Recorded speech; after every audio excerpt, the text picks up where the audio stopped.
Alright, it's day number 3. We got this new head, which we got from a buddy, and they're usually about $4,200. We got this for $2,000, so that's great, brand new. He had purchased it for a job that he couldn't do for whatever reason, so we got this head, so that's great.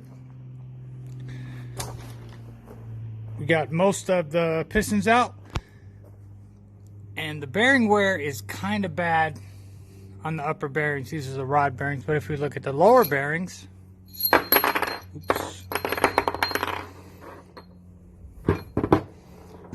those are in pretty good shape. So why do we have this wear here and then this type of wear here? If we look at this one, now remember, these only have about 30,000 miles on them. They're basically brand new.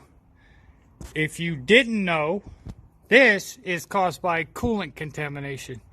Now, this truck blew a head gasket, so there wasn't a lot of coolant missing with the oil. Most of it was going out the exhaust, but there was some, and this is coolant contamination, so these have to be replaced. And they all look like that. Some worse than others, but all the lower bearings look like that. So I would bet that the main bearings are not too good either, so I'll probably have to roll in a new set of main bearings. I wasn't surprised to see that, but you know, it would have been nice if I didn't have to do the bearings. Now, if we look at cylinders, all look really good. The crankshaft looks really good.